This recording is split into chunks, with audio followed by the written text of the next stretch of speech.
ഗോവിന്ദ. ഓം നമോ ഭഗവതേ വാസുദേവായ. ഓം നമോ ഭഗവതേ വാസുദേവായ. നാവിൽ വിടരുന്ന നാമാക്ഷരങ്ങളിൽ നാരായണ നീയൻ നാദരൂപൻ.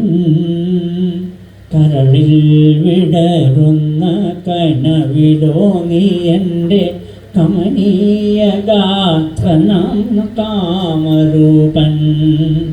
നാരായണ ഹരേ നാരായണ ഹരേ നാരായണ ഹരേ നാരായണ നാരായണ ഹരേ നാരായണ ഹരേ നാരായണ ഹരേ നാരായണ. നാവിൽ വിടരുന്ന നാമാക്ഷരങ്ങളിൽ നാരായണ നീയൻ നാദരൂപൻ. കരളിൽ വിടരുന്ന കനവിലോ നീ എൻ്റെ കമനീയ ഗാത്രനാം കാമരൂപൻ.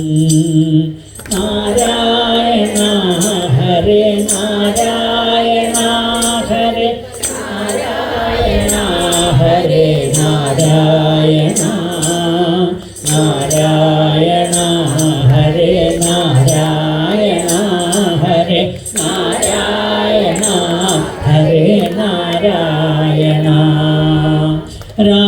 രാധികയായി ഞാൻ മാറുന്ന നേരത്ത് കാവണ്ണ നീ എൻ്റെ പ്രേമരൂപൻ. ചേരിൽ അവൾ നിവേദിക്കുന്ന നേരത്തു കോവിലിൽ ഞാൻ തൊഴും സർവശക്തൻ.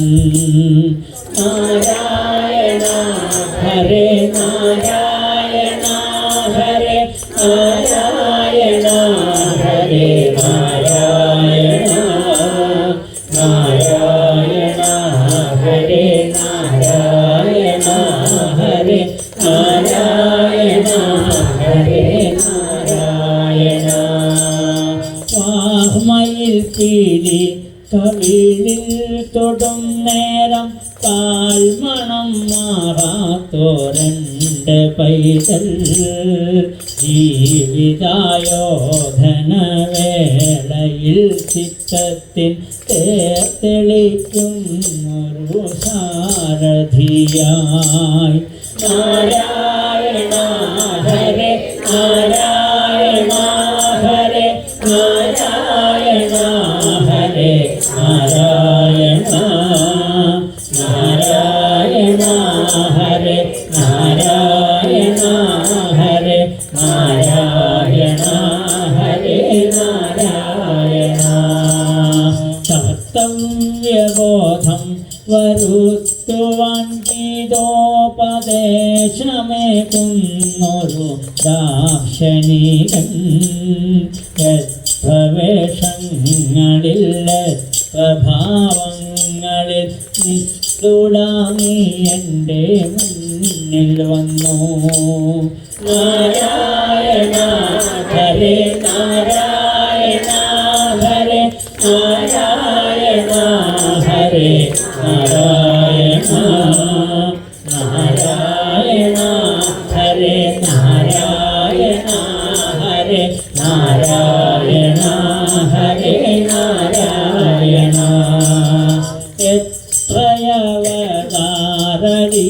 എത്രയവതാരലീലകളാലേ പൃഥ്വിയെ സൗഭാഗ്യപൂർണയാക്കി. നിത്യം നമേപ്പു ഞാൻ നിൻപാദപങ്കജം. നിത്യം നമേപ്പു ഞാൻ നിൻപാദപങ്കജം. മുക്തിയെ കീടണേ ചാരുമൂർത്തേ. നാരായണ ഹരേ നാരായണ ഹരേ നാരായണ ഹരേ നാരായണ നാരായണ ഹരേ നാരായണ ഹരേ നാരായണ ഹരേ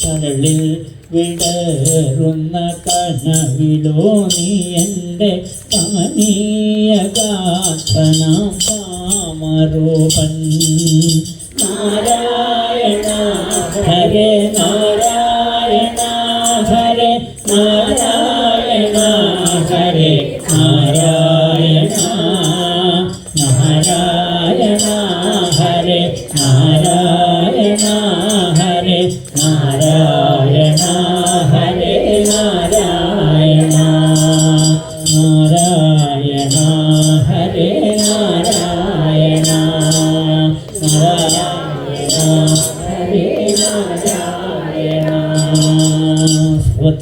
ഗോവിന്ദനാമ സങ്കീർത്തനം ഗോവിന്ദ ഗോവിന്ദ. ഓം നമോ ഭഗവതേ വാസുദേവായ. ഓം നമോ ഭഗവതേ വാസുദേവായ. ശ്രീശബ്രഹ്മർഷി പരീക്ഷിത് മഹാരാജാവിന് പ്രിയമൃതൻ്റെ ചരിത്രം പറഞ്ഞു കൊടുത്തു. നമ്മൾ നേരത്തെ കേട്ടു. ആത്മാരാമനായിരിക്കുന്ന പ്രിയവ്രതൻ ഗ്രഹത്തിൽ വന്ന് കൂടുമ്പോഴും ഗൃഹസ്ഥാശ്രമം സ്വീകരിക്കുമ്പോഴും അദ്ദേഹത്തിൻ്റെ മനസ്സ് ഗുരുവായൂരപ്പൻ്റെ ശ്രീപാദങ്ങളിൽ തന്നെയായിരുന്നു. അതുകൊണ്ട് അദ്ദേഹത്തിന് ആ കുടുംബജീവിതം ഒരു ബുദ്ധിമുട്ടുമില്ലാതെ കൊണ്ടുപോകാൻ പറ്റി. നമുക്ക് എന്തുകൊണ്ട് ആ കുടുംബജീവിതത്തിൽ സ്വസ്ഥതയില്ലാണ്ടാവുന്നത്? നമ്മൾ ഇതേപോലെ മനസ്സെവിടെ ഉറപ്പിച്ചില്ല, ഭഗവാനിൽ ഉറപ്പിച്ചില്ല അല്ലേ? നമ്മൾ കുടുംബജീവിതത്തിൽ കിടന്ന് ഇങ്ങനെ മെഴുകി കിടക്കുക, അതിലേ ആണ്ടാണ്ട് പോയി. അതുകൊണ്ട് കണ്ടീല നിന്നെയും തോന്നീല സ്തോത്രവും പങ്കമാതിൽ തന്നെയാണ്ടുപോയി. നമ്മുടെയൊക്കെ അവസ്ഥ അതാണ്. ഭഗവാനെ കണ്ടില്ല, നാമം ജപിക്കാൻ പഠിച്ചില്ല, അതുകൊണ്ടോ പങ്കമാതിൽ തന്നെയാണ്ടുപോയി. ഈ ദുഃഖമാകുന്ന ചെടുക്കുണ്ടിലേക്ക് അണ്ടാണ്ട് പോയി നമ്മൾ ഓരോരുത്തരും. ഇനി അതിൽ നിന്ന് കരകയറണമെങ്കിൽ നല്ല സത്സംഗം കൊണ്ട് മാത്രമേ നമുക്ക് രക്ഷയുള്ളൂ എന്ന് കാണിച്ചു തരാം.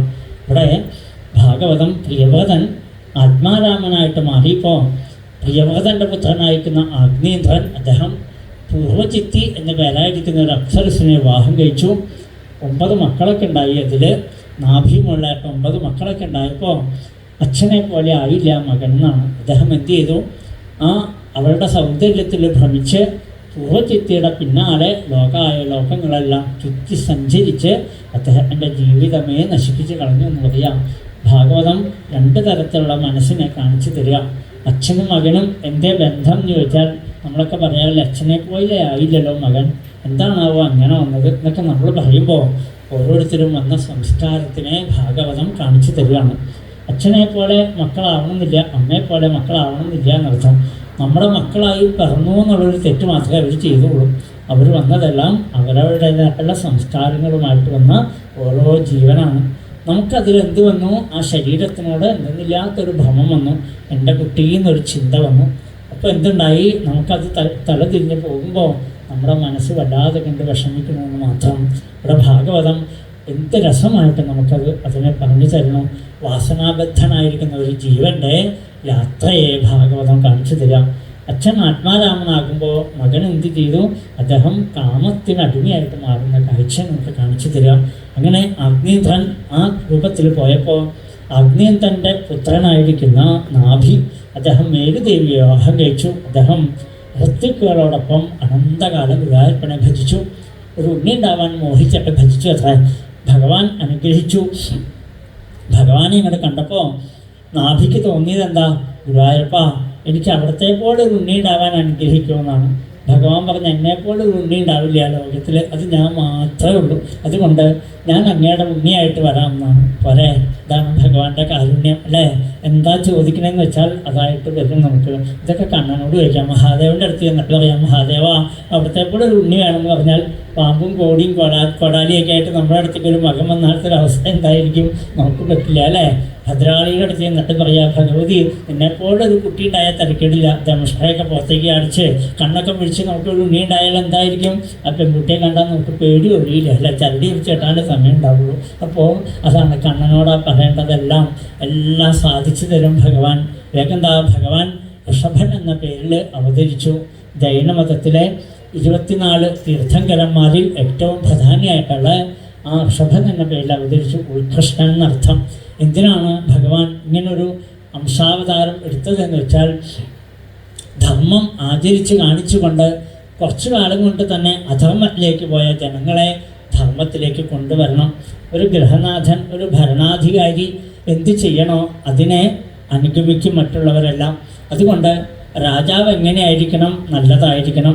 ശ്രേഷ്ഠ പുരുഷന്മാർ അതുകൊണ്ട് തന്നെ മാതൃകകളാണ് നമുക്കെല്ലാം. നല്ലൊരു മാതൃകയൊക്കെ കാണിച്ചുകൊണ്ട് നല്ല സത്യം, നല്ല ശൗര്യം, നല്ല ദയ, കാരുണ്യം എല്ലാം തെരഞ്ഞതായിരിക്കുന്ന നല്ല ജ്ഞാനം, നല്ല വിരക്തി, നല്ല ശാന്തി എല്ലാം അനുഭവിക്കുന്ന ഋഷഭദേവൻ ആ ഐശ്വര്യം കൊണ്ട് നമ്മുടെ അജനാഭം എന്ന് പേരായിരിക്കുന്ന നമ്മുടെ ഭാരതഭൂമിയെ മനോഹരമാക്കി മാറ്റി എന്നാണ്. ഇത് കണ്ടപ്പോൾ ഇന്ദ്രൻ തൻ്റെ മകളായിരിക്കുന്ന ജയന്തി വിവാഹം കഴിച്ചു കൊടുത്തു. ആ വിവാഹമൊക്കെ കഴിഞ്ഞോടുകൂടി 100 മക്കളുണ്ടായി. ഭരതൻ മുകളിലേക്ക് 100 മക്കളൊക്കെ ഉണ്ടായി. എത്ര ഋഷഭദേവന്. അതോടുകൂടി മക്കളുണ്ടായാൽ പോരല്ലോ, മക്കൾക്ക് വേണ്ട ഡ്യൂട്ടി നിശ്ചയിച്ചു കൊടുക്കേണ്ടത് ആരുടെ ചുമതലയാണ്? അത് അച്ഛൻ്റെ ചുമതലയാണ്. അച്ഛൻ്റെ ചുമതലകളെ ഭംഗിയായിട്ട് ഭാഗവതം പറഞ്ഞു തരണം. മക്കളുണ്ടായാൽ പോരാ, അവരെ നേർവഴിക്ക് തയ്ച്ചു വിടണം. വേണ്ടേ? അല്ലാണ്ട് വേണ്ടതൊക്കെ വാങ്ങിച്ചു കൊടുക്കും. അവർക്ക് വേണ്ടതായിരിക്കുന്ന ലക്ഷ്യബോധം ഉണ്ടാക്കി കൊടുക്കണം. കവിഹരി അന്തരീക്ഷം പ്രബുദ്ധം വിപ്പലായനൻ ആവിഹോദ്രൻ ദുർബലൻ തമസൻ കരഭാജനൻ. ആദ്യം 9 പേരെ വിളിച്ചിട്ട് അവരെ ഭാഗവതം പഠിപ്പിച്ചു. എന്തിനു വേണ്ടിയിട്ടാണെന്നറിയോ? ലോകത്തൊക്കെ ആര് ദുഃഖം അനുഭവിക്കണോ അവർക്കെല്ലാം ഭാഗവതം പാടിക്കൊടുക്കണം. ഈശ്വര മഹിമയെ പറഞ്ഞു കൊടുത്തുകൊണ്ട് അവരെ ദുഃഖത്തിൽ നിന്ന് കരകയറ്റാൻ 9 പേരെ അതിലേക്ക് മാറ്റിവെച്ചു. 9 പേരെ രാജ്യം ഭരിക്കാൻ പാകത്തിന് ക്ഷത്രിയരാക്കി മാറ്റി. രാജ്യം ഭരിക്കാൻ പഠിക്കാനുണ്ട്, കുടുംബം ഭരിക്കാൻ എന്ത് വേണം? അതിനും പഠിക്കാനുണ്ട് അല്ലേ? ഇന്ന് എത്ര കുടുംബം നശിച്ചു പോകണമെന്ന് ആലോചിച്ചോളൂ. കടം കയറിയും അല്ലാതെ കണ്ടുമൊക്കെ വരവറിയാതെ കണ്ട് ചെലവ് ചെയ്ത് നമ്മൾ നശിച്ചു പോകുന്ന കാഴ്ചകൾ നമ്മുടെ ഇടയിലാണ് കൂടുതലും. ഹിന്ദുക്കളാണ് കൂടുതലും മരിക്കുക. കാരണം ആരും പറഞ്ഞു തരാനില്ലല്ലോ. പറഞ്ഞു തന്നാലും കേൾക്കാനും നമ്മൾ തയ്യാറല്ലാത്തത് കൊണ്ട് എത്രയോ കുടുംബങ്ങളാണ് നശിച്ചു പോണതൊക്കെ നമ്മൾ കാണില്ലേ? എന്തുകൊണ്ടാണെന്നറിയോ? കുടുംബം ഭരിക്കാനറിയണം. ഉള്ളത് കൊണ്ട് ജീവിക്കാൻ പഠിക്കണം. വേണ്ടേ? വേണ്ട മാതിരി നിയന്ത്രിക്കാൻ സാധിക്കണം. ഭാര്യ ആയിക്കോട്ടെ, ഭർത്താവിനെ ആയിക്കോട്ടെ, മക്കളെ ആവട്ടെ, വേണ്ട മാതിരി നിയന്ത്രിക്കാൻ നമുക്ക് സാധിച്ചില്ലെങ്കിൽ ആ കുടുംബം അന്യാധീനപ്പെട്ടു പോകും. അത് വരാട്ടിത്തരുന്നതാണ്. അതേപോലെ തന്നെയാണ് ഒരു രാജ്യം. അതെങ്ങനെ ഭരിക്കണം അത് പഠിക്കാനുണ്ട്. അല്ലെങ്കിൽ ഇന്നത്തെ ഭരണം പോലെയായിട്ട് മാറും. എന്താ ചെയ്യണത്? അവരവർക്ക് ഇഷ്ടം പോലെ അവരോട് പോയാൽ എന്തായിരിക്കും? ആ രാജ്യത്തിൻ്റെ അവസ്ഥ വല്ലാണ്ടേ ആവും അല്ലേ? അതുപോലെ അവരിതൊന്ന് കാണിച്ചു തരികയാണ്. അങ്ങനെ ആ കുട്ടികളെ ക്ഷത്രിയരാക്കി മാറ്റി. ബാക്കിയുള്ള മക്കളെ മുഴുവനും വേദങ്ങൾ പഠിപ്പിച്ച് അവരെല്ലാം ബ്രാഹ്മണരാക്കി മാറ്റി. ഇങ്ങനെ ഇവിടെ ഭാഗവതം നമ്മളോട് പറയാം, മക്കളെല്ലാം ആർക്ക് വേണ്ടിയിട്ടുള്ളതാണ്? മറ്റുള്ളവർക്ക് ഉപകാരപ്രദമാവണം. തനിക്ക് മാത്രം എന്നുള്ള ചിന്ത വരാൻ പാടില്ല. നമ്മുടെയൊക്കെ ജീവിതം എന്താണെന്നറിയോ? മക്കളൊക്കെ നമുക്ക് വേണ്ടിയിട്ട് മാത്രം എന്നുള്ള സ്വാർത്ഥത വയ്ക്കുമ്പോൾ അവർ വലുതാവുമ്പോൾ അവരും എന്ത് ചെയ്യണു? ആ സ്വാർത്ഥതയിലേക്ക് പോകുമ്പോഴാണ് നമ്മളെ എവിടെയെങ്കിലുമൊക്കെ കൊണ്ട് നടത്തുക. അത് തള്ളാണ്ടിരിക്കണമെങ്കിൽ എന്ത് വേണം? മറ്റുള്ളവർക്ക് കൂടി ഉപകാരപ്രദമായിട്ട് വേണം നമ്മുടെ കുട്ടികളെ വളർത്തിയാൽ മാത്രം പോരാ. പിന്നെ എന്ത് വേണം? അവർക്ക് വേണ്ട ഉപദേശങ്ങൾ കൊടുക്കണം. ബ്രഹ്മാവർത്തം എന്ന് പേരായിരിക്കുന്ന നല്ലൊരു സ്ഥലത്ത് തൻ്റെ 100 കുട്ടികൾ മാത്രമല്ല വേറെയും ധാരാളം കുട്ടികളെ വിളിച്ചിരുത്തിക്കൊണ്ട് അതിദിവ്യമായിരിക്കുന്ന ഉപദേശങ്ങൾ കൊടുക്കുകയാണ് ഋഷഭദേവൻ. എന്തിനാണ് ഉപദേശം കൊടുക്കുന്നത്? നമ്മൾ ഇന്ന് കുട്ടികൾക്ക് കണ്ടൂടെ? ബൈക്ക് വേണോ, ലാപ്ടോപ്പ് വേണോ, മൊബൈൽ വേണോ, എന്ത് വേണമെങ്കിലും നമ്മൾ വാങ്ങിച്ചു കൊടുക്കും. പക്ഷേ കൊടുക്കാത്ത ഒരു കാര്യം എന്താണെന്നറിയോ? വേണ്ട സമയത്ത് കൊടുക്കുന്ന ഉപദേശം അല്ലേ? അത് കൊടുക്കേണ്ടത് അത്യാവശ്യമാണ്. നമ്മൾ ഉപദേശം കൊടുക്കാൻ പോകണത് എന്താണെന്നറിയോ? ഇവൻ തല തിരിഞ്ഞ് പോകുമ്പോഴാണ് 25 വയസ്സ് ആകുമ്പോൾ അവനെ വിളിച്ചിട്ട് പറയാം, എനിക്ക് അച്ഛനിത്തിരി ഉപദേശം തരട്ടെ എന്ന് പറഞ്ഞാൽ അവൻ പറയും, അച്ഛനവിടെ ഇരിക്കുക, അച്ഛനിത്തിരി ഉപദേശിക്കാമെന്ന് വിചാരിച്ച് ഞാനിരിക്കുകയാണെന്ന് പറയും. അപ്പോൾ നമുക്ക് ഉപദേശിക്കാൻ പറ്റില്ല. അതിന് വേണ്ട ഒരു സമയമുണ്ട് അല്ലേ? ആ സമയത്ത് വേണ്ടത് കൊടുക്കണം. അത് അച്ഛൻ്റെ ഡ്യൂട്ടിയാണെന്നാണ്. അപ്പോൾ എന്ത് രസമായിട്ട് ആ ഭാഗവതം നമ്മളോട് ഇതൊക്കെ പറഞ്ഞു തരണമെന്നറിയോ? ആ കുട്ടികളെയൊക്കെ വിളിച്ചിട്ട് ആദ്യം പറഞ്ഞെന്താണെന്നറിയോ? 27 ശ്ലോകങ്ങളെ കൊണ്ടുള്ള ഉപദേശമാണ്. ഇത് മുഴുവൻ നമുക്ക് പറയാൻ പറ്റില്ല, ചിലതൊക്കെ പറയാണ്ട് പോകാനും പറ്റില്ല. ആദ്യം തന്നെ പറഞ്ഞെന്താണെന്നറിയോ? നായം ദേഹോ ദേഹഭാജാം നൃലോകേ കഷ്ടാൻ കാമാൻ അർഹതേ വിഭുജാം യേ തപോ ദിവ്യം പുത്രകായേണ സത്വം ശുദ്ധേല്ലസ്മാൽ ബ്രഹ്മസൗഖ്യം ത്വനന്തം. ആദ്യം തന്നെ പറഞ്ഞത് വളരെ ദുർലഭമാണ് കുട്ടികളെ നമ്മുടെ ഈ മനുഷ്യജന്മം. ഇനി അടുത്തതും നമ്മളിവിടെ തന്നെ മനുഷ്യനായിട്ട് പിറക്കുന്ന ഒരിക്കലും വിചാരിക്കരുതെന്നാണ്. ഇനി അടുത്ത ജന്മം എന്താണെന്ന് നമുക്കറിയില്ല. ഇങ്ങനെ വളരെ അപൂർവമായിട്ട് കിട്ടിയ മനുഷ്യജന്മം കിട്ടിയിട്ട് എങ്ങനെ ആവരുത്? ബുദ്ബുക്കുകളെ പോലെ, പ്രാണികളെ പോലെ, പുഴുക്കളെ പോലെ ജീവിതം നയിക്കരുതെന്നാണ്. അവരൊക്കെ ഉണ്ടും ഉറങ്ങിയും അങ്ങനെ കുട്ടികളുണ്ടായും ഒക്കെ അവർ ജീവിക്കണില്ലേ? അങ്ങനെ ഒരു ജീവിതമാണോ നമുക്ക് വേണ്ടത്? അല്ല. വേണ്ട മാതിരി വിചാരത്തിന് നമുക്ക് കഴിവുള്ളൂ. ബുദ്ധി തന്നിരിക്കണം നമുക്കാണ്. ആ ബുദ്ധിയെ വേണ്ട മാതിരി ഉപയോഗിച്ചുകൊണ്ട് ബ്രഹ്മസൗഖ്യം ത്വനന്തം ഇവിടെ പറഞ്ഞു. തപോ ദിവ്യം പുത്രകായണ സത്വം. ദിവ്യമായിരിക്കുന്ന തപം അനുഷ്ഠിക്കുമെന്നാണ്. തപസ് ചെയ്യുമെന്നല്ല പറഞ്ഞത്. പിന്നെയോ തപിക്കുമെന്നാണ്. തപസ്സും തപിക്കലും രണ്ടാണ്. തപിക്കുക എന്ന് പറഞ്ഞാൽ എന്താ? നമ്മൾ കുട്ടികളോടൊക്കെ പണ്ട് കാലത്ത് പറയും, ഇപ്പോൾ പറയാൻ നിർത്തിയില്ല. പണ്ടൊക്കെ കുട്ടികളോട് പറയും വെളുപ്പിന് 3 മണിക്ക് എഴുന്നേറ്റിരുന്ന് പഠിക്കാൻ പറയും അല്ലേ? കാരണം എന്താ? നന്നായിട്ട് പഠിച്ചാലേ, നന്നായിട്ട് കഷ്ടപ്പെട്ടാലേ നല്ല ജോലിയും ഇതൊക്കെ കിട്ടുള്ളൂ. അപ്പോൾ അതേപോലെ അതിനാണ് തപസ് എന്നല്ല അതിൻ്റെ പേര് പറയാം, അതിനെ തപിക്കുക അല്ലേ? നന്നായിട്ട് കഷ്ടപ്പെടണം നമ്മുടെ ജീവിതത്തിൽ. ആ കഷ്ടപ്പാടിൻ്റെ അറിഞ്ഞാലേ നമുക്ക് ജീവിതത്തിൽ സുഖം ഉണ്ടാവുള്ളൂ. നമ്മളൊക്കെ എന്താണെന്ന് വെച്ചാൽ കുട്ടികൾക്ക് വേണ്ട എല്ലാം ചെയ്തു കൊടുക്കും. അതുകൊണ്ട് എന്താണെന്ന് വിചാരിച്ചാൽ ഇതാണ് അവർ ജീവിതം എന്ന് വിചാരിച്ചു. നമ്മളൊക്കെ കഷ്ടപ്പെട്ടതുപോലെ നമ്മുടെ കുട്ടികൾ ബുദ്ധിമുട്ടരുതെന്ന് വിചാരിച്ചു ഇന്നത്തെ അച്ഛനും അമ്മയെങ്കിൽ അതിൻ്റെ ദുരിതമാണ് നമ്മളിന്ന് കാണുന്നതെല്ലാം. കുട്ടികളെല്ലാം മയക്കുമരുന്നിനെ കടുമയായിട്ട് മാറി നശിക്കണ കാണുമ്പോൾ ഭാഗവതം എത്രയോ കാലം മുമ്പേ നമുക്ക് പറഞ്ഞു തന്നിരിക്കുന്നു. തപോ ദിവ്യം പുത്രകായണ സത്വം ശുദ്ധേലസ്മാൽ ബ്രഹ്മസൗഖ്യം ത്വനന്തം. അനന്തമായിരിക്കുന്ന ആനന്ദം നേടുന്നതാണ്. ആ ആനന്ദം നേടാൻ നന്നായിട്ട് കഷ്ടപ്പെടണം കുട്ടികളെ. അതില്ലാതെ കണ്ട് പറ്റില്ല. ക്ഷമിജന്മത്തിലും എഴുതായി വരുമീ വിഷയസുഖം മമ. ഇതിലല്ല നമ്മൾ കിടക്കേണ്ടത്. ഈ കൃമികളെ പോലെയുള്ള ജീവിതം നയിക്കാണ്ട് വേണ്ട മാതിരി വീണ്ടും വിചാരം ചെയ്ത് ജീവിച്ചു. നന്നായി കഷ്ടപ്പെടും. മറ്റുള്ളവർക്ക് വേണ്ടിയിട്ട് ഒക്കെ കഷ്ടപ്പെടണം. നമ്മുടെ ശരീരം, നമ്മുടെ ജീവിതം, നമ്മുടെ ബുദ്ധി, നമ്മുടെ വാക്ക് എല്ലാം മറ്റുള്ളവർക്ക് വേണ്ടി ആകുമ്പോൾ അതുകൊണ്ട് സ്വയമേവ നമുക്കൊരാനന്ദം ഉണ്ടാവും. നമ്മൾ നേരത്തെ പറഞ്ഞില്ലേ, ആർക്കെങ്കിലും ഒരു ഗ്ലാസ് വെള്ളം എടുത്ത് കൊടുക്കാൻ പറ്റിയിട്ടുണ്ടോ? അതുപോലും ഏറ്റവും സുഖമാണ്. എത്രമാത്രം നമ്മൾ ത്യാഗം ചെയ്യുന്നുണ്ടോ അത്രയും നമ്മുടെ ജീവിതത്തിൽ നമുക്ക് ആനന്ദം ഉണ്ടാകുന്നു. പണ്ട് കാലത്തൊക്കെ ഈ അമ്പലത്തിലൊക്കെ വിഗ്രഹം കൊത്തണ കാണാറില്ലേ നമ്മൾ? ഇപ്പോഴൊക്കെ റോഡ് സൈഡിലൊക്കെ ഇന്ന് കൊത്തും. പണ്ടൊന്നും ഇങ്ങനെ റോഡ് സൈഡിലൊന്നും വിഗ്രഹം കൊത്തിയിട്ടില്ല. അപ്പോൾ വിഗ്രഹം കൊത്തുന്നതിന് ശില്പിയെ നമ്മൾ ചെന്ന് കണ്ടാൽ ഇവിടെ അമ്പലത്തിലേക്ക് ഈ വിഗ്രഹം ഒടിഞ്ഞു എന്ന് വിചാരിച്ചോളൂ. വിഗ്രഹം മാറ്റണമെങ്കിൽ നമ്മൾ എന്ത് ചെയ്യണം? നല്ലൊരു ശില്പിയെ പോയി കാണണം അല്ലേ? അദ്ദേഹത്തിനോട് കണക്കൊക്കെ കൊടുത്ത് കഴിയുമ്പോൾ അദ്ദേഹം ആദ്യം എന്ത് ചെയ്യുന്നു? ഇങ്ങനെ കൊത്തി വയ്ക്കണ പരിപാടിയൊന്നുമില്ല. ഇപ്പോൾ എവിടെ ചെന്നാലും വിഗ്രഹങ്ങൾ കരിക്കല്ലിലേക്ക് കൊത്തി വെച്ചിട്ടുണ്ട്. ഒരെണ്ണം എടുത്തുകൊണ്ട് പോയി അവിടെ കൊണ്ടുപോയി കുഴിച്ചിട്ടാൽ മതി. പണ്ട് അങ്ങനെയൊന്നല്ല ചെയ്യാം. ആ ശില്പി എന്ത് ചെയ്യും? കല്ല് കീറിയെടുക്കുന്ന സ്ഥലമുണ്ട്. അവിടെ പോയിട്ട് ആ കല്ലിനോട് അനുവാദം ചോദിക്കും. ഇന്ന അമ്പലത്തിലേക്ക് ഞാൻ ഇന്ന വിഗ്രഹമാക്കി നിന്നെ മാറ്റട്ടെ. അതിനോട് അനുവാദം ചോദിച്ചിട്ട് വേണം ആ കല്ല് കീർക്കും. അന്നെ മുട്ടി നോക്കും. അതിന് സ്ത്രീ ശബ്ദമാണെങ്കിൽ അത് പീഠത്തിന്, പുരുഷ ശബ്ദമാണെങ്കിൽ അത് വിഗ്രഹത്തിന്. ഇങ്ങനെയൊക്കെ കണക്കുണ്ട് ഇതിനൊക്കെ. അമ്പലത്തിൻ്റെ പ്രത്യേകത അതാണ്. മറ്റു മതസ്ഥരുടെ പരിപാടി പോലെയല്ല നമ്മുടെ ക്ഷേത്രം. അപ്പോൾ അതിൻ്റെ ചൈതന്യം നിലനിൽക്കണമെങ്കിൽ ആ വിഗ്രഹം ഇന്ന മാതിരി ആവണമെന്നുണ്ട്.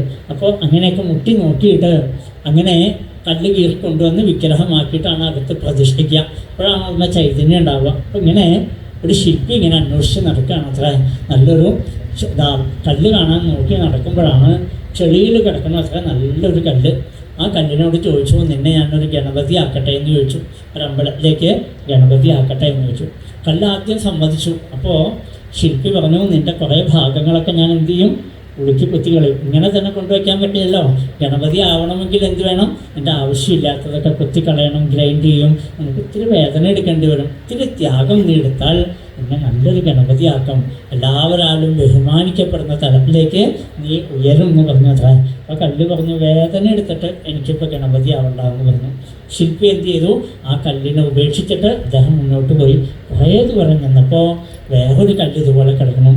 അതിനോട് ചോദിച്ചു അത്ര.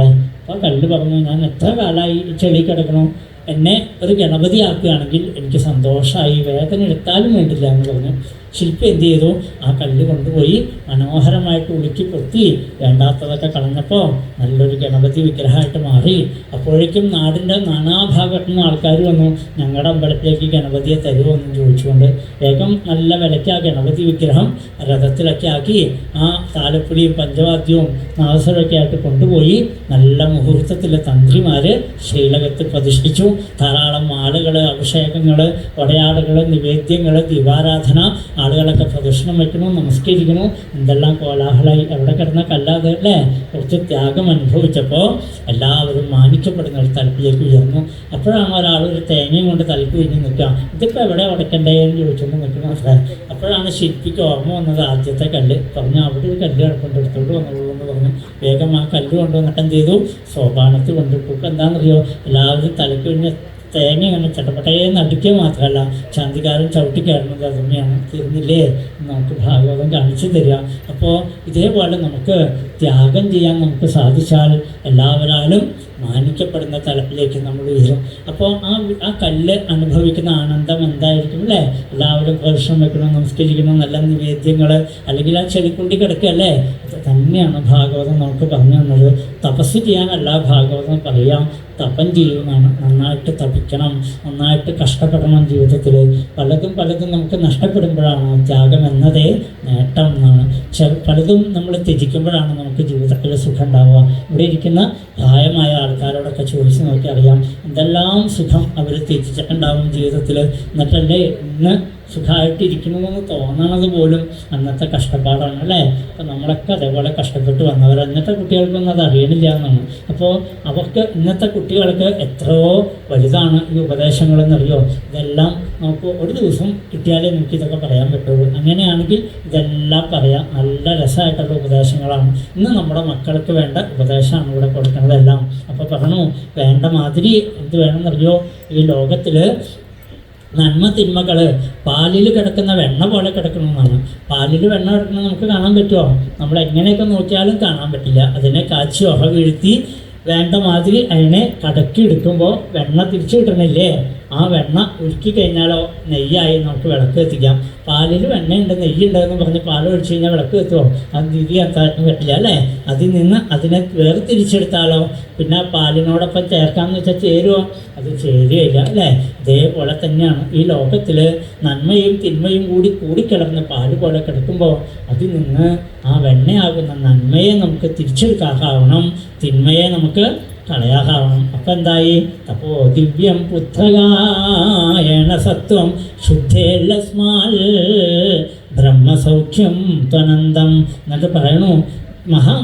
തമോ മഹൽ സേവ ദ്വാരം മാഹുർവിമുക്തേ തമോദ്വാരം യോഷിതം സംഗീസംഗം മഹാന്തസ്തേ സമചിത്ത പ്രശാന്ത വിമന്യവസ്തുത സാധവോയേ.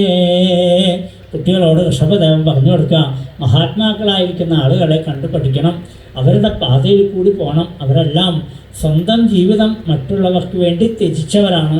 ഒരു ചന്ദനത്തിരി പോലെ ജീവിക്കണം എന്ന് പറയും. ശ്രീരാമകൃഷ്ണ പരമഹംസർ പറയേ, അമ്പലത്തിലൊക്കെ ചന്ദനത്തിരി കൊണ്ടുവയ്ക്കാറില്ലേ? എന്തിനത് കത്തിച്ച് വയ്ക്കണത്? കൊതുക് വരാണ്ടിരിക്കാനല്ല. ആ ചന്ദനത്തിരി നിങ്ങൾക്ക് പഠിക്കാനുണ്ട്. സ്വയം എരിഞ്ഞ് മറ്റുള്ളവർക്കെല്ലാം സൗലഭ്യം വരുത്തി കൊടുക്കുകയല്ലേ? ഇതേപോലെ നമ്മുടെ ജീവിതം കൊണ്ട് മറ്റുള്ളവർക്ക് ആനന്ദം കൊടുക്കാനാവണം. അപ്പോഴാണ് ജീവിതത്തിൽ കുറച്ച് കാലം നമ്മൾ ജീവിച്ചുള്ളെങ്കിലും അതെങ്ങനെ ജീവിക്കണം? സാധാരണ സജ്ജനങ്ങൾ പറയും ഒരു പൂമ്പാറ്റയെ പോലെ, ചിത്രശലഭത്തിനെ പോലെ ജീവിക്കുമെന്ന് പറയും. ചിത്രശലഭത്തിന് അല്പം കാലമേ അതിന് ആയുസുള്ളൂ, ഇത്തിരി കാലം അത് ജീവിക്കുള്ളൂ. ഉള്ള കാലം എന്തായിരിക്കും എന്നറിയോ? ഇങ്ങനെ പാറി നടക്കും. നമ്മൾ കാണാറില്ലേ? എന്ത് ഭംഗിയാണ് അതിൻ്റെ ആ ചെറുകമയൊക്കെ ഭഗവാൻ വരച്ച് വെച്ചിരിക്കുന്നതെല്ലാം. ഒരു ചിത്രശലഭം ഇതിലെ വരട്ടെ, നമ്മളൊക്കെ എവിടെ പോകും? നമ്മുടെ കണ്ണുകൾ അതിൻ്റെ പിന്നാലെ പോലെ ഇങ്ങനെ ഓടി ഓടി ഓടി നമ്മളറിയാണ്ട് നമ്മുടെ കണ്ണിങ്ങനെ പോയിക്കൊണ്ടിരിക്കും. അല്പകാലേ ജീവിച്ചുള്ളെങ്കിലും അത് സ്വയം ആനന്ദം അനുഭവിച്ചുകൊണ്ട് മറ്റുള്ളവർക്ക് കൂടി ആനന്ദത്തിനെ കൊടുക്കണം അല്ലേ? നമ്മുടെ ജീവിതം ഒന്ന് ആലോചിച്ച് നോക്കിയോളൂ. നമ്മൾ സ്വയം കരയുകയും ചെയ്യണു, നമ്മളോടൊപ്പം ഉള്ളവരെയും കൂടി ഇടിച്ച് കരയിക്കാനുള്ള സന്ദർഭം ഉണ്ടാക്കി കൊടുക്കുക നമ്മൾ. പിന്നെ എങ്ങനെയാണ് നമുക്ക് ആനന്ദം അനുഭവിക്കാൻ സാധിക്കുക? അപ്പോൾ അല്പകാലേ ജീവിച്ചുള്ളെങ്കിലും അത് മറ്റുള്ളവർക്ക് ഉപകാരപ്രദമായിട്ട് ജീവിക്കാൻ നമ്മളെ കൊണ്ട് സാധിക്കണം. അത് സജ്ജനങ്ങളെ കണ്ടു പഠിക്കൂ. പിന്നെ ഉള്ളിലുള്ളത് എന്താണെന്നറിയോ? അഹങ്കാരം. നമുക്കുള്ള ഏറ്റവും വലിയ ദോഷം എന്താണ്? എന്തെങ്കിലും ഒരല്പം അറിയുമ്പോഴേക്കും ഞാൻ എന്തൊക്കെയോ അറിഞ്ഞു, ഞാൻ ഭാഗവതം വായിക്കാൻ പഠിച്ചു, ഞാൻ നാരായണീയം പഠിച്ചു, ഞാൻ ഭഗവത്ഗീത പഠിച്ചു, ഞാൻ ഉപനിഷത്ത് പഠിച്ചു, എന്തൊക്കെയോ ഞാൻ പഠിച്ചു എന്നാണ് നമ്മുടെ ധാരണ. നമ്മളൊന്നും പഠിച്ചിട്ടുമില്ല, നമ്മളൊന്നും അറിഞ്ഞിട്ടുമില്ല. പക്ഷേ നമ്മുടെ അഹങ്കാരത്തിന് വല്ല കുറവുണ്ടോയെന്ന് വെച്ചാൽ ഒരു കുറവില്ലാന്ന് അർത്ഥം അല്ലേ. നാരായണിയൊക്കെ പഠിച്ചു എന്ന് പറയുന്നുണ്ട്. എന്തേ നമ്മൾ നാരായണീയം പഠിച്ചത്? കാണാണ്ട് പഠിച്ചു അത്ര. എന്നിട്ടോ നാരായണീയത്തിനെ കുറിച്ച് വല്ലതും മനസ്സിലാക്കിയോ? ഒന്നും മനസ്സിലാക്കിയില്ല എന്നാണ് അർത്ഥം. ആദ്യത്തെ അക്ഷരം എന്താ നാരായണീയത്തിൻ്റെ? നാരായണീയം വായിച്ചിട്ടില്ല ഇവിടെ ആരും. സാന്നാ തുടങ്ങുക അല്ലേ. സാന്ദ്രാനന്ദാവബോധാത്മകം. ആ സാ എന്ന അക്ഷരം വെച്ചിട്ട് ഇത്രയുണ്ട് എൻ്റെ ഒരു വ്യാഖ്യാനം, അവരൊറ്റ അക്ഷരം. അപ്പോൾ ബാക്കിയൊക്കെ നിങ്ങളൊന്ന് കണക്കാക്കിയാൽ മതി, എത്രമാത്രം വലുതാണെന്ന് ആലോചിച്ചോളൂ അല്ലേ. എന്താണ് നാരായണത്തിൻ്റെ ലക്ഷ്യം എന്നറിയോ? സാന്ദ്രാനന്ദാവബോധാത്മകം എന്ന് തുടങ്ങിയിട്ട് അവസാനിപ്പിക്കണം എന്താ? സന്തോഹലക്ഷ്മിയും അല്ലേ. അഹം എന്ന് പറഞ്ഞിട്ടാ തീർക്കുന്നത്. സ അഹം, അഹം സ, സോഹം എന്ന് പറഞ്ഞിട്ടാണ് നാരായണീയം. അപ്പോൾ നാരായണീയം ആരാണ്? ഞാൻ, അവൻ തന്നെ, ഇവൻ തന്നെ, ഞാൻ തന്നെ, അവൻ എന്നുള്ള ഭാവം. തത്വമസി ആ വാക്യത്തിൻ്റെ പൂർണ്ണരൂപമാണ് നാരായണീയം. അത് നാരായണീയം മനസ്സിലാക്കാതെ കണ്ട് നമ്മൾ എന്ത് ചെയ്യണമെന്നറിയോ? എൻ്റെ കാലുവേദന ഒന്ന് മാറ്റി തന്നാൽ മതിയായിരുന്നു. അതിനാണ് നാരായണീയം. വാതരോഗം മാറ്റാനാണോ നാരായണീയം? അല്ല, എൻ്റെ മനസ്സിൻ്റെ രാഗമാകുന്ന രോഗം മാറ്റാനാണ്. നമ്മുടെ ഏറ്റവും വലിയ രോഗം അതല്ലേ. അപ്പോൾ ഇപ്പം എന്താണെന്നറിയോ? നാരായണീയം വെച്ചിട്ടാണ് നമ്മൾ അഹങ്കരിക്കുക, ഭാഗവതം വെച്ചിട്ട് അഹങ്കരിക്കണു, ഗീത പഠിച്ചു എന്ന് പറഞ്ഞ് അഹങ്കരിക്കണു. എന്തിനൊക്കെയാണ് നമുക്ക് അഹങ്കാരം? ഏതൊരഹങ്കാരം പോകാനാണോ ഇതെല്ലാം രചിച്ചു വെച്ചത്? ആ വസ്തുവിനെ കൊണ്ട് നമ്മൾ അഹങ്കരിച്ച് വശം കെടുമ്പോൾ ഭാഗവതം അല്ലെങ്കിൽ പറയാം കുട്ടികളെ ഒരിക്കലും അങ്ങനെ ഉണ്ടാവരുത്. മാ കുരു ധനമത യൗവനഗർവം ഹരതി നിമേഷാൽ കാലസർവം. മാ കുരു ധനമത യൗവനഗർവം ഹരതി നിമേഷാൽ കാലസർവം. മായാമയമിതം അഖിലം ഹീത്വാ ബ്രഹ്മപദം ത്വം പ്രവിശവിദിത്വാ. ധനം കൊണ്ടുള്ള മതം, സൗന്ദര്യം കൊണ്ടുള്ള മതം, നല്ല കുലത്തിൽ പറഞ്ഞുകൊള്ളണമെന്നുള്ള മതം, നല്ല ഉദ്യോഗസ്ഥനാണെന്നുള്ള മതം, എന്തൊക്കെ തരത്തിലാണ് നമ്മൾ അഹങ്കരിക്കുന്നത് അല്ലേ. ഈ മതങ്ങളെ കൊണ്ട് നമ്മളിങ്ങനെ എന്തൊക്കെയോ ആണ് ഞാൻ വിചാരിക്കുമ്പോൾ ഇതെല്ലാം നാശത്തിലേക്ക് കൊണ്ടുപോകും. ഹരതി നിമേഷാൽ കാലസർവം. ഈ കാലമാകുന്ന ഈശ്വരൻ ഇതെല്ലാം ഇല്ലാണ്ടാക്കാൻ എത്ര സമയം വേണം? എന്തൊക്കെ നമ്മളുണ്ടാക്കിയതും കാലും ഒരു മുള്ളും ഉണ്ടാൽ മതി. ബാക്കി വശത്തെ കാര്യം ഇങ്ങോട്ട് പോകുന്നുള്ളൂ. ബാക്കിയത്തെ കാര്യം ഞാൻ ആ മുള്ളു മാത്രമല്ല, നിങ്ങളുടെ ഉള്ളതൊക്കെ ഞങ്ങൾ എടുത്തോളാം എന്ന് പറയും. എല്ലാവരും കൊണ്ടുപോകും. പിന്നെ നമ്മൾ പറയാം ഒക്കെ ആശുപത്രി പോയതാണ്, എല്ലാം തീർന്നു അല്ലേ, ഒരു നിമിഷം മതി എന്നാണ്. ഒരു കൊച്ചുകുട്ടി അവനിങ്ങനെ ഒരു കൈ നോക്കണം, ഒരമ്മയുടെ മുമ്പിൽ ചെന്നിങ്ങനെ കൈ നീട്ടി അവൻ. അപ്പോൾ അവൻ്റെ കയ്യൊക്കെ ഇങ്ങനെ നോക്കി വളച്ചും വിളിച്ചൊക്കെ നോക്കൂടെ അവർ, ഇങ്ങനെ തിരിച്ച് മറിച്ചൊക്കെ നോക്കിയിട്ട് പറഞ്ഞു ഇതേപോലൊരു കയ്യേ ഞാൻ കണ്ടിട്ടില്ല എന്ന് പറഞ്ഞു. അത് വലിയ സന്തോഷമായി. ഇതേപോലൊരു കൈ നല്ല കുഞ്ഞു കൈ, നല്ല ഭംഗിയുള്ള കൈ കണ്ടപ്പോൾ അമ്മ പറഞ്ഞത് അത് തന്നെയാണ്, ഇതേപോലൊരു കയ്യേ ഞാൻ കണ്ടിട്ടില്ല, എന്തൊരു അഴകാ കൈ കാണാൻ. ആ രേഖകളൊക്കെ ഇങ്ങനെ തെളിഞ്ഞ് നിൽക്കണം, കൊച്ചുകുട്ടികളുടെ കൈയൊക്കെ തെളിഞ്ഞ് നിൽക്കുകയല്ലേ, നന്നായിട്ട് തെളിഞ്ഞ് കാണുമ്പോൾ ഭംഗിയാണെന്നൊക്കെ പറഞ്ഞു. എന്നിട്ട് പറഞ്ഞു നിനക്ക് നല്ല വിദ്യാഭ്യാസം ഉണ്ടാവും, നല്ല ജോലി ഉണ്ടാവും, നീ നല്ല കല്യാണം കഴിക്കും, നല്ല കുളത്തിൽ നിന്ന് കല്യാണം കഴിക്കും, നല്ല അങ്ങനെയാവും ഇങ്ങനെയാവും എന്നൊക്കെ പറഞ്ഞു അത്ര. ഇതൊക്കെ പറഞ്ഞപ്പോൾ അവനിങ്ങനെ ആ അഹങ്കാരം കൊണ്ട് അമ്മ ഇങ്ങനെ പറയല്ലേ, അവൻ്റെ കൈ നോക്കിയിട്ട് എല്ലാ രേഖകളും ഇങ്ങനെ തെളിഞ്ഞ് കിടക്കുന്നു അത്ര. എല്ലാം പറഞ്ഞു കഴിഞ്ഞപ്പോഴാണ് അമ്മ പറഞ്ഞത് ഇതൊക്കെ ഉണ്ടെങ്കിലും എൻ്റെ ആയുർരേഖ മുറിഞ്ഞു കിടക്കാനുള്ള ഉണ്ണി, നിനക്ക് ആയുസ് ഇത്രയേ ഉള്ളൂ എന്നാണ്. അപ്പോൾ തീർന്നവൻ്റെ എല്ലാം അല്ലേ. ഇത് തന്നെ നമ്മുടെ അവസ്ഥ എന്ന് പറയുന്നത്. എല്ലാം ഉണ്ട് എന്ന് വിചാരിച്ച് ഞാൻ അഹങ്കരിച്ച് വരുമ്പോൾ ആയുസ് എത്ര നേരത്തേക്കുണ്ട് അത് നമുക്കറിയില്ല. അതുകൊണ്ട് കുട്ടികളെ ഒരിക്കലും അഹങ്കരിക്കരുത് എന്ന് പറയുകയാണ്. ഏതിനെ ഓർത്തിട്ടൊക്കെയാണോ നമ്മൾ അഹങ്കരിക്കുന്നത് അതെല്ലാം നിമിഷ നേരം കൊണ്ട് നമ്മൾ നിന്നില്ലാതെ കണ്ടായിത്തീരും. സൗന്ദര്യമതാണോ?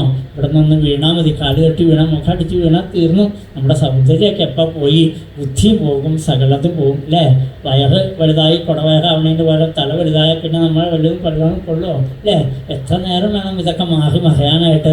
കണ്ണ് കാണാണ്ടാവാൻ, ചെവിട് കേൾക്കാതെ കണ്ടാവാൻ, നാവ് കൊഴിഞ്ഞു വീഴാൻ, ശരീരം വളഞ്ഞു വീഴാൻ അല്പസമയമേ വേണ്ടൂ. അതുകൊണ്ട് ഒരിക്കലും അഹങ്കരിക്കരുത് കുട്ടികളെ. അത് മാത്രമല്ല ഈ ലോകത്തിൽ ആളുകളൊക്കെ ജനങ്ങളൊക്കെ നഷ്ടദൃഷ്ടികളായിട്ട് കഴിയുന്നതാണ്. ലോകസ്വയം ശ്രേയസി നഷ്ടദൃഷ്ടിയോർദ്ധാൻ സമീഹേത നികാമകാമ. നമ്മളെപ്പോലുള്ള ആളുകളൊക്കെ എന്താണ് ചെയ്യേണ്ടത് എന്ന് അറിയില്ലാതെ കൊണ്ട് ഓടി നടക്കുക. മനസ്സമാധാനത്തിന് വേണ്ടിയിട്ടുള്ള ഓട്ടമാണ് നമ്മൾ അല്ലേ. കേരളം ഒട്ടുക്ക് ഏതമ്പലത്തിലാണ് നല്ലത് കിട്ടുക, ഏത് തുള്ളുന്നിടത്താണ് നല്ലത് കിട്ടുക എന്നാണ് നമ്മുടെ ധാരണ. മനസ്സിന് സുഖം ഉണ്ടാവാൻ വേണ്ടി നമ്മളിങ്ങനെ ഓടി നടക്കുമ്പോൾ നമ്മളെ പറ്റിക്കാൻ ഇഷ്ടംപോലെ ആളുകളുണ്ട്. പേപ്പർ എടുത്തൊന്ന് മനസ്സ് നോക്കിയാൽ മതി, അതിൽ കാണാം ധനഭൈരവ ആകർഷണ യന്ത്രം. ഞങ്ങളെ സമീപിച്ചോളൂ, ഞങ്ങൾ ബുദ്ധിമുട്ടിയിരിക്കാം, നിങ്ങളുടെ എല്ലാ ബുദ്ധിമുട്ടുകളും മാറും, ഞങ്ങളുടെ ബുദ്ധിമുട്ട് മാറും, ഞങ്ങളെ വന്ന് കണ്ടോളൂ എന്നാണ്. എന്നാൽ അയക്കൊരു 10 എഴുതി വെച്ചാൽ പോരെ, അയാളുടെ ദുരിതം തീരില്ലേ? അയക്കറിയാമത്തെ എഴുതി വെച്ചാലൊന്നും അയക്കും ഗുണം കിട്ടില്ല എന്ന് പറയും. അയാൾ എഴുതി പരസ്യം കൊടുത്തപ്പോൾ നമ്മുടെ ആൾക്കാരെന്തായി, ധനഭൈരവ ആകർഷണ യന്ത്രം. പിന്നെ വേറെ ഉണ്ടൊരു കുടവേഷം തലയിൽ കുടുക്കിയിരിക്കണേ ആ സാധനം, എന്തോ ഒരു കുഞ്ചിയോ മുഞ്ചിയോ അങ്ങനെ ഏതാണ്ടൊരു സാധനം, അതിനെയൊക്കെ വാങ്ങിച്ചു വെക്കുക. എത്ര പൈസയാണ് നമ്മൾ ഇതിനൊക്കെ കളയണമെന്നറിയോ? ഇതൊക്കെ കളഞ്ഞിട്ട് നമുക്ക് രക്ഷപ്പെടുകയെങ്കിൽ നമുക്ക് വേണ്ടില്ല, ആ കാശും കൂടെ പോയി കിട്ടിയതല്ലാതെ കൊണ്ട് എന്ത് ഗുണം? അപ്പോൾ ഇതൊക്കെ ആളുകളെ പറ്റിക്കല്ലേ നമ്മൾ ഓരോരുത്തരും. അതിലൊന്നും പോയി പെടാൻ പാടില്ല എന്നാണ്. നമ്മളെ വഴി തെറ്റിക്കുന്ന, നമ്മളെ പറ്റിക്കുന്ന, നമ്മളെ കുടുക്കിലാക്കുന്ന ധാരാളം വഴികൾ ആളുകൾ കണ്ടെത്തിക്കൊണ്ടിരിക്കുക. അതിൽ ചെന്ന് പെടുന്നതും നമ്മുടെ ആൾക്കാർ തന്നെയാണ്. ഇത്രയധികം ഭാഗവതം കേട്ടിട്ടും ഭഗവാനിലല്ല നമുക്ക് വിശ്വാസം മുഴുവനും ഇതേപോലുള്ള കോലാഹലങ്ങളിലാണ്. ചരട് ജപിച്ച് തരാം, തകിട് എഴുതി തരാം, നിങ്ങൾക്ക് ആ യന്ത്രം തരാം, ഈ യന്ത്രം തരാം. എന്തെല്ലാം യന്ത്രങ്ങളാണ് എഴുതി വിടണമെന്നറിയോ? ഇങ്ങനെയുള്ള യന്ത്രങ്ങളൊക്കെ ഉണ്ടോ എന്ന് ചോദിച്ചു കഴിഞ്ഞാൽ ഇന്നേ വരെ കണ്ടുപിടിക്കാത്ത യന്ത്രങ്ങളൊക്കെ അവരുടെ കയ്യിലുണ്ടാവും. ഇങ്ങനെയുള്ളവരൊക്കെ എഴുതി വിടുമ്പോൾ എന്തെല്ലാം മന്ത്രങ്ങളാണ് എഴുതി വിടേണ്ടത്. ഓരോ മാസികയിലൊക്കെ കാണുന്ന മന്ത്രങ്ങൾ കണ്ടാണ്ടല്ലോ നമ്മൾ അന്തം വിട്ടു. ഇത് എവിടുന്ന് ഇവർ കണ്ടുപിടിച്ചു എന്ന് ചോദിച്ചാൽ അങ്ങനെയൊന്നുമില്ല, എവിടെന്നോ കിട്ടുന്ന കാഖി എന്നൊക്കെ എഴുതി വയ്ക്കുക. അത്ര ഇതൊക്കെ നമുക്ക് ഇങ്ങനെയുള്ള മന്ത്രങ്ങളൊക്കെ ജപിക്കണം. ഇങ്ങനെ കടിച്ചാൽ പൊട്ടാത്ത വാക്കുകളൊക്കെ ജപിച്ചാൽ ഞാൻ എന്തൊക്കെയോ ആയി എന്നുള്ള ധാരണയാണ്. അതോടുകൂടി എന്തുണ്ടാവണം, നമ്മുടെ ഉള്ളതും കൂടി ഇല്ലാണ്ടേ ആവണം അല്ലേ. അപ്പോൾ ഇതൊക്കെ നമ്മളെ പറ്റിക്കുകയാണ്. അത്ര ഒരാൾ ഒരു കാടിൻ്റെ സൈഡിൽ കൂടെ ഇങ്ങനെ പോവായിരുന്നേ. അപ്പോൾ പെട്ടെന്ന് ഒരു പുലി ചാടി വീണു ഇയാളുടെ അടുത്തേക്ക്. ഇയാൾ വളരെ വേഗത്തിൽ ഓടി. പുലിക്കല്ലേ വേഗത കൂടുതൽ. പുലി പിന്നാലെ വന്നപ്പോൾ ഇയാൾ എന്തെന്നറിയോ, ഒരു മരം ഇങ്ങനെ കവരയായിട്ട് നിൽക്കണ്ടായിരുന്നു. അയാൾ എന്ത് ചെയ്തു, അതിൻ്റെ ഇടയിൽ കൂടെ ചാടി. പുലി അതിൻ്റെ ഇടയിൽ കൂടെ ചാടിപ്പോൾ അതിനകത്ത് കെട്ടുപോയത്ര. പുലിക്ക് ഓടാൻ പറ്റാതെ ഉണ്ടായി. വേഗം ഇയാൾ വന്നിട്ട് എന്ത് ചെയ്തു, ആ പുലിയുടെ വാലുമ്പോൾ ഇങ്ങനെ മുഖം പിടിച്ചു. അത് ഓടാണ്ടിരിക്കാനേ, ഓടിയാൽ തന്നെ പിടിച്ച് തിന്നില്ലേ. അതിങ്ങനെ പിടിച്ചുകൊണ്ടിരിക്കുമ്പോൾ ഇയാളുടെ മുണ്ട അഴിഞ്ഞു പോയി. അപ്പോൾ മടിക്കുത്തിൽ കുറച്ച് പൈസ ഉണ്ടായിരുന്നു അത്ര. ആ പൈസയൊക്കെ താഴ്ത്തു വീണു. ഇയാൾക്ക് പൈസ എടുക്കാൻ പറ്റുന്നില്ല, മുണ്ടെടുത്ത് കൊടുക്കാനും പറ്റുന്നില്ല, പുലിയുടെ വാല് വിടാനും പറ്റുന്നില്ല. അങ്ങനെ വിഷമിച്ചിരിക്കുമ്പോഴാണ് വേറൊരാളെ അയാളെ വരുന്നു. അയാൾ ചോദിച്ചു, താൻ എന്തപ്പം ചെയ്യണമെന്ന് ചോദിച്ചു. ഞാൻ ഈ പുലിയുടെ വാല് പിടിച്ചിരിക്കുകയാണെന്ന് പറഞ്ഞു. താൻ എന്തിനാ ഇതിൻ്റെ വാല് പിടിച്ചിരിക്കണത്? അപ്പോഴേക്ക് ബുദ്ധി വന്ന് കിടക്കണുണ്ടോ ഇഷ്ടംപോലെ പൈസ അതിൻ്റെ മുട്ടിൽ നിന്ന് വരുന്നതാണ് അത്ര. ഈ വാല് പിടിച്ചാൽ ഇഷ്ടംപോലെ പൈസ കിട്ടുമെന്ന് പറഞ്ഞു. ഇത് കേട്ടോടുകൂടി അയാൾ ചോദിച്ചു, എന്നാൽ ഞാൻ തേരം പിടിക്കട്ടെ എന്ന് വെച്ചു. താനാ പിടിക്കേണ്ട ആൾ എന്ന് പറഞ്ഞ് പുലിയുടെ വാല അയാളെ കൊടുത്തിട്ട് ഇയാൾ ഈ പൈസയും വർക്ക് മുമ്പ് എടുത്തുകൊണ്ട് വളരെ വേഗത്തിൽ ഓടിപ്പോയി. ഇന്നത്തെ കഥ പറയാനില്ലല്ലോ അല്ലേ. ഇതേപോലെയാണ് നമ്മളെ പറ്റിക്കുക. നമ്മളെ കുടുങ്ങി ഇപ്പം എന്ത് ചെയ്യണോ, മറ്റുള്ളവരെ കൂടെ കൊടുക്കുന്നു. നമ്മുടെ ആളുകളെല്ലാം ഇതേപോലെ കണ്ണില്ലാത്തവർ, നഷ്ടദൃഷ്ടി എന്നാണ് ഭാഗവതം പറയുന്നത്. വേണ്ട മാതിരി കാഴ്ചയില്ലാത്തവരെന്നാണ് അല്ലേ, കാണാൻ കഴിവില്ലാത്തവർ. എന്തെല്ലാം തട്ടിപ്പിന് ഇരയായിട്ടും നമ്മൾ പഠിക്കുന്നുണ്ടോ? ഇപ്പോഴും നമ്മൾ ചെന്ന അപകടത്തിൽ പെടുന്നില്ലേ? അപ്പോൾ ഇതൊക്കെ ഭാഗവതം പണ്ടേ പറഞ്ഞു വന്നിരിക്കണം. ഒരാളെ പോലും ഇങ്ങനെ പറ്റിക്കരുത്. അറിവില്ലാതെ കണ്ട് കഷ്ടപ്പെട്ട് ഓടി നടക്കുന്നവരെ ഇങ്ങനെ കഷ്ടപ്പെടുത്തരുത് എന്ന് പറഞ്ഞുകൊണ്ട് വേണ്ട ഉപദേശങ്ങൾ കൊടുത്തു. എന്നിട്ട് പറഞ്ഞു, ആരാണോ നല്ല മാർഗം പറഞ്ഞു കൊടുക്കാത്തവർ, അവർ ഗുരുനസാസ്യാൽ സ്വജനോനസാസ്യാൽ പിതാനസാസ്യാൽ ജനനീനസാസ്യാൽ ദൈവം ന തൽസ്യാൽ ന പതിശ്ച സസ്യാൽ നമോചയേത്യ സമുപേത മൃത്യും. ജന്മമരണങ്ങളാകുന്ന ഈ ഊരാക്കുടുക്കിൽ നിന്ന് രക്ഷിക്കാൻ കഴിയാത്ത ആളുകളാണോ അവർ പറയണതിലൊന്നും പോയി പെടാൻ പാടില്ല. നമ്മളെ രക്ഷിക്കേണ്ടത് ഈ ഊരാക്കുടുക്കിൽ നിന്നാണ്. ഏറ്റവും വലിയ കുടുക്കും ഇതാണ്, വീണ്ടും വീണ്ടും ജനിക്കുക, വീണ്ടും വീണ്ടും മരിക്കുക അല്ലേ. ജനിക്കണതേ ദുഃഖമാണ്. മരണം എന്ന് പറഞ്ഞാലോ അതിനേക്കാൾ വലിയ ദുഃഖമാണ്. നമുക്ക് ഏറ്റവും ഭയമുള്ളത് ഏതൊരു പ്രാണിക്കും മരണത്തിന് ദുഃഖം കൂടുതലല്ലേ, അതിനേക്കാൾ വലുതായിട്ടൊന്നുമില്ല. ഒരിക്കൽ വേദവ്യാസൻ റോഡിൽ കൂടെ ഇങ്ങനെ നടന്നു പോകുമ്പോൾ ഒരു പുഴു വളരെ വേഗത്തിൽ റോഡ് മുറിച്ച് ഓടുകയാണ് അത്ര. അപ്പോൾ വേദവ്യാസൻ ആ പുഴുവിനോട് ചെന്നിട്ട് ചോദിച്ചു, നീ എന്തിനാ പുഴു ഇത്ര വേഗത്തിൽ ഓടിപ്പോണതെന്ന് ചോദിച്ചു. അപ്പോൾ പറഞ്ഞു, അർജുനൻ്റെ രഥം വരണ്ട അത്ര വേദവ്യാസരെ, അതിപ്പോൾ വന്നാൽ എന്നെ മുറിച്ച് കൊണ്ടുപോകും, അപ്പോൾ എനിക്ക് എൻ്റെ കുടുംബത്തിലേക്ക് എത്താൻ പറ്റില്ല, ഞാനിപ്പോൾ തന്നെ മരിച്ചു പോയില്ല എന്നാണ്, അതുകൊണ്ട് ഞാൻ വളരെ വേഗത്തിൽ ഓടുകയാണെന്നാണ്. വേദവ്യാസം പറയുക, ഇതാണ് ഓരോ ജീവിയുടെയും അവസ്ഥ അല്ലേ. കൊതുക് വന്നിരിക്കുമ്പോൾ കൈ പൊക്കിയാൽ മതി, കൊതുകിനറിയാം എൻ്റെ അവസാനം തീരും, അതുകൊണ്ട് വേഗം കൊതുക് ഓടിപ്പോകും. അപ്പോൾ എന്താണെന്ന് വെച്ചാൽ സകല പ്രാണികൾക്കും ഏറ്റവും വലിയ ഭയം എന്താണ്? മരണഭയമാണ്. ആ മരണഭയം ഇല്ലാണ്ടാവാനുള്ള ഏറ്റവും നല്ല മാർഗം എന്താ? ഭഗവാനെ കുറിച്ച് പറഞ്ഞു കൊടുക്കുക, നല്ലത് പറഞ്ഞു കൊടുക്കാൻ സാധിക്കുക. നമുക്ക് ഇങ്ങനൊരു അവസ്ഥയുണ്ട് എന്ന് നമ്മൾ ബോധ്യപ്പെടുത്തി കൊടുക്കണം. നമുക്കൊരിക്കലും ആശ്ചര്യമായിട്ടുള്ള കാര്യവും അത് തന്നെയാണ്. എത്രയോ മരണങ്ങൾ നമ്മൾ കണ്ടാലും എനിക്കിപ്പോഴൊന്നും വരില്ല എന്നൊരു ധാരണയില്ലേ നമുക്ക്. ഞാനിപ്പോൾ 2025 ഇനിയും ഒരു 25 കൊല്ലവും കൂടി ഒരു കുഴപ്പമില്ല. അപ്പോൾ ഇപ്പം എത്ര വയസ്സായി? ഇപ്പം 85 വയസ്സായി, ഇനിയുണ്ട് ഒരു 25 കൊല്ലം എന്നല്ലാതെ കണ്ട് ഒരിക്കലും ഞാൻ പോകും എന്നുള്ളൊരു ചിന്തയില്ലാണ്ട് ജീവിക്കുന്നതാണ് അത്യാശ്ചര്യം. അത് ജനങ്ങൾക്ക് പറഞ്ഞു കൊടുക്കണമെന്നാണ്. അത് കൊടുത്തില്ലെങ്കിൽ അതാണ് ഏറ്റവും വലിയ ദുഃഖം. അത് മാത്രമല്ല, കരണത്രയം എപ്പോഴും ശുദ്ധമാക്കി വെക്കണം. എന്താ കരണത്രയം എന്ന് പറഞ്ഞാൽ? നമ്മുടെ മനസ്സ്, നമ്മുടെ വാക്ക്, നമ്മുടെ ശരീരം, ഇത് മൂന്നും എപ്പോഴും ശുദ്ധമാക്കി വെക്കാൻ സാധിക്കുന്നുണ്ടോ അത് തന്നെയാണ് നല്ലത് എന്ന് പറഞ്ഞുകൊണ്ട് ഋഷഭദേവൻ തൻ്റെ പുത്രന്മാർക്ക് ഒക്കെ ഉപദേശം കൊടുത്തുകൊണ്ട് പിന്നെ അവിടെ നിന്നില്ല. വായിൽ നിറച്ച് കല്ലൊക്കെ വാരിയിട്ടുകൊണ്ട് അജഗരം എന്ന ഒരു വ്രതം അനുഷ്ഠിച്ചിരുന്നു. അജഗരം എന്ന് പറഞ്ഞാൽ പെരുമ്പാമ്പിൻ്റെ പ്രത്യേകത എന്താണെന്ന് വെച്ചാൽ അത് സ്വയമേവ ആഹാരം തേടി നടക്കാറില്ല. പോണ വഴിക്ക് മുമ്പിൽ വന്ന് പെടുന്ന എരിയോ പെരിച്ചാഴിയൊക്കെ ചാപ്പിടും, അങ്ങനെ പോകുന്ന മാത്രമേ ഉള്ളൂ. അതേപോലെ ആരെങ്കിലും എതിർച്ചയാ തന്നാൽ കഴിക്കും, ഇല്ലെങ്കിലും കുഴപ്പമൊന്നുമില്ല. അങ്ങനെ ഋഷഭദേവൻ നടക്കുമ്പോഴാണ് കുടകാജലത്തിൽ കാട്ടുതീയെ ആളി കത്തണ കണ്ടപ്പോൾ കാരുണ്യം തോന്നിയ അദ്ദേഹം അതിലേക്ക് അങ്ങോട്ട് കയറി നിന്നു. വൃക്ഷലതാദികൾ അതേപോലെ ആ പക്ഷിമൃഗാദികളൊക്കെ നശിക്കണ കണ്ടപ്പോൾ അതിൽ കയറി നിന്ന് അവർക്കെല്ലാം മുക്തിയെ കൊടുത്തു എന്ന് പറഞ്ഞുകൊണ്ടാണ് ഋഷഭദേവൻ്റെ കഥ പറഞ്ഞ് അവസാനിപ്പിച്ചത്. അതുകൊണ്ട് ആഖ്യാന്നമോ ഭഗവതേ ഋഷഭായ തസ്മൈ, ഭക്തി ഉണ്ടാവാൻ എപ്പോഴും പ്രാർത്ഥിക്കണം. ഋഷഭദേവനെ പോലെ ആയിത്തീരാകാവണം, മറ്റുള്ളവർക്ക് വേണ്ടി നമുക്കിതാ ജീവിക്കാറാവണം എന്ന് പറഞ്ഞു. പിന്നീട് ഭരതൻ്റെ ചരിത്രമൊക്കെയാണ്. അത് നമുക്ക് ഉച്ചയ്ക്ക് ശേഷം നമുക്ക് അനുസ്മരിക്കാം. അപ്പോൾ നമുക്ക് കണ്ണനും നിവേദ്യം സമർപ്പിച്ച് ഇവിടെ നിർത്താം. സർവത്ര ഗോവിന്ദനാമ സങ്കീർത്തനം ഗോവിന്ദ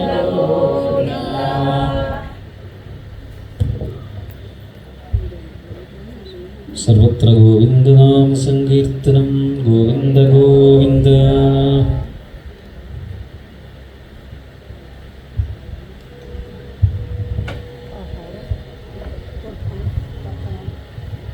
ഗോവിന്ദ ഹരി ഗോവിന്ദ ഹരി ഗോവിന്ദ ഹരി ഗോവിന്ദ ഗോവിന്ദ ഹരി ഗോവിന്ദ ഹരി ഗോവിന്ദ ഹരി ഗോവിന്ദ. വീലു കൊണ്ടു നീ പൂടലയ്യോ താളു പോലെ തളർന്നു പോയി, മണ്ണിലോടിക്കളിച്ചതു മതി കണ്ണനും നീ മാമുണ്ടനേ. ഗോവിന്ദ ഹരി ഗോവിന്ദ ഹരി ഗോവിന്ദ ഹരി ഗോവിന്ദ ഗോവിന്ദ ഹരി ഗോവിന്ദ ഹരി ഗോവിന്ദ ഹരി ഗോവിന്ദ. മങ്ങിടുന്നു വിശപ്പാൽ നിൻമുഖം തിങ്ങി നീ കിഴിഞ്ഞിടുന്നു, നിന്നമ്മയ്ക്കിത് കാണാൻ വയ്യല്ലോ കണ്ണനും നീ മാമുന്നേ. ഗോവിന്ദ ഗോവിന്ദ ഗോവിന്ദ ഹരി ഗോവിന്ദ ഗോവിന്ദ ഹരി ഗോവിന്ദ ഹരി ഗോവിന്ദ ഹരി ഗോവിന്ദ. ഉപ്പുമാമ്പഴം രാമയ്യൻ കറി ഉപ്പിലിട്ടത് പപ്പടം എന്നിതെല്ലാം വിളമ്പിട്ടുണ്ടിത കണ്ണനും നീ മാമുന്നേ. ഗോവിന്ദ ഹരി ഗോവിന്ദ ഹരി ഗോവിന്ദ ഹരി ഗോവിന്ദ ഗോവിന്ദ ഹരി ഗോവിന്ദ ഹരി ഗോവിന്ദ ഹരി ഗോവിന്ദ നിന്നുടെ പൊന്നിൻ കിണ്ണത്തിൻ ചുറ്റും ധന്യരാം ഗോപബാലന്മാർ ചിഹ്നവും വെച്ച് കാത്തിരിക്കുന്നു കണ്ണനും നീമാമുന്നേ ഗോവിന്ദ ഹരി ഗോവിന്ദ ഹരി ഗോവിന്ദ ഹരി ഗോവിന്ദ ഗോവിന്ദ ഹരി ഗോവിന്ദ ഹരി ഗോവിന്ദ ഹരി ഗോവിന്ദ നിന്നുടെ പൊന്നിൻ കിണ്ണത്തിൻ ചുറ്റും ധന്യരാം ഗോപബാലന്മാർ കിണ്ണവും വച്ചു കാത്തിരിക്കുന്നു കണ്ണനും നീമാമുന്നേ ഗോവിന്ദ ഹരി ഗോവിന്ദ ഹരി ഗോവിന്ദ ഹരി ഗോവിന്ദ ഗോവിന്ദ ഹരി ഗോവിന്ദ ഹരി ഗോവിന്ദ ഹരി ഗോവിന്ദ കൊമ്പും ചൂരലും കക്ഷത്തിൽ വയ്ക്കാം അമ്പരം വയ്ക്കാം അംഗത്തിൽ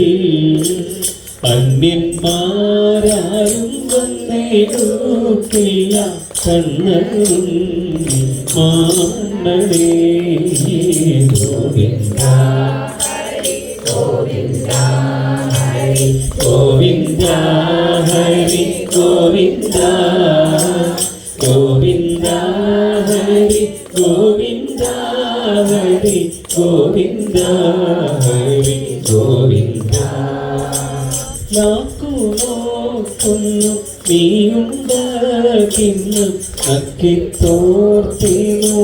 അക്കിത്തോർത്തിനുണയ്ക്കുവാൻ ഇന്നവർ വിടലാംഗം പൂണ്ടവ കണ്ണനും നീമാമുന്നേ ഗോവിന്ദ ഗോവിന്ദ ഹരി ഗോവിന്ദ ഹരി ഗോവിന്ദ ഗോവിന്ദ ഹരി ഗോവിന്ദ ഹരി ഗോവിന്ദ ഹരി ഗോവിന്ദ വെണ്ണ പാൽ പഞ്ചസാര പായസം എന്നിവയെല്ലാം ധാരാളം ഒന്നുകിൽ വെളുത്തിടും നിന്നുടെ കണ്ണനും നീമാമുന്നേ ഗോവിന്ദ ഹരി ഗോവിന്ദ ഹരി ഗോവിന്ദ ഹരി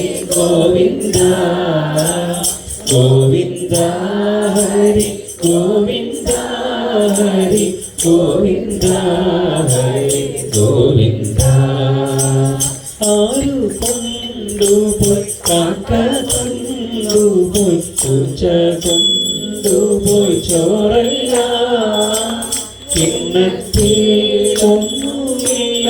ഒന്നുമില്ലാതാവാറായി കണ്ണനും നീമാമുന്നേ ഗോവിന്ദ ഹരി ഗോവിന്ദ ഹരി ഗോവിന്ദ ഹരി ഗോവിന്ദ ഗോവിന്ദ ഹരി ഗോവിന്ദ ഹരി ഗോവിന്ദ ഹരി ഗോവിന്ദ ഗോവിന്ദ ഹരി ഗോവിന്ദ ഹരി ഗോവിന്ദ ഹരി ഗോവിന്ദ ഗോവിന്ദ ഹരി ഗോവിന്ദ ഹരി ഗോവിന്ദ ഹരി ഗോവിന്ദ ഗോവിന്ദ ഹരി ഗോവിന്ദ ഗോവിന്ദ ഹരി ഗോവിന്ദ സർവത്ര ഗോവിന്ദ നാമ സങ്കീർത്തനം.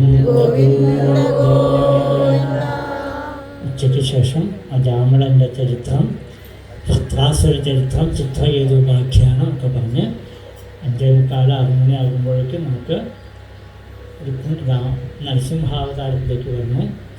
ആ നരസിംഹാവതാരം ആണ് വളരെ പ്രധാനമായിട്ടുള്ളത്. പാനകമാണ് പ്രധാന നിവേദ്യം. ചുവന്ന പുഷ്പങ്ങളെ കൊണ്ട് പുഷ്പാഞ്ജലി, ചുവന്ന മാലകൾ, ചുവന്ന പട്ട്, നിറപറകൾ, നെയ്വിളക്കുകൾ ഒക്കെ വളരെ വളരെ പ്രധാനമായിട്ടുള്ളതാണ്. വേണ്ടതൊക്കെ ചെയ്യാം. അതുപോലെ ഇവിടെ പൂജിക്കുന്ന ഒരു കൃഷ്ണ വിഗ്രഹം ഇവിടെ കൊടുക്കുന്നുണ്ട്. അതിന് ഇവിടെ ചീട്ടെടുക്കാം. ആർക്കാണ് നറുക്ക് വീഴണമെന്ന് അറിയില്ല. ആ നറുക്കെടുക്കുന്നവരുടെ കൂടെ ഭഗവാൻ തീരുമാനിക്കുന്നവരുടെ കൂടെ വരും. ആർക്കാണ് ഭാഗ്യം നമുക്ക് തിരിച്ചറിയാം. അതുകൊണ്ട് 50 രൂപയുള്ളൂ. ചീട്ടൊക്കെ എടുക്കുന്നവരൊക്കെ നേരത്തെ എടുത്തു വയ്ക്കുക. അതിന് വേണ്ടിയിട്ടും എല്ലാവരും തയ്യാറാവണമെന്ന് പ്രാർത്ഥിച്ചുകൊണ്ട് ഇപ്പോൾ പ്രസാദം വാങ്ങിക്കുക. നാളെ കൃഷ്ണാവതാരമാണ്, എല്ലാവർക്കും അറിയാം. ഭാഗവതത്തിൻ്റെ ഏറ്റവും പ്രധാനപ്പെട്ട ദിവസമാണ് നാളെയും മറ്റന്നാളും. നാളെ അവതാരങ്ങളുടെ ഒരു ഘോഷയാത്രയാണ്. ഒഴിവ് ദിവസങ്ങളായതുകൊണ്ട് എല്ലാവരെയും കുട്ടികളെയൊക്കെ കൊണ്ടുവരിക. നാളെയും മറ്റന്നാളുമൊക്കെ എല്ലാത്തിലും പങ്കെടുക്കുക.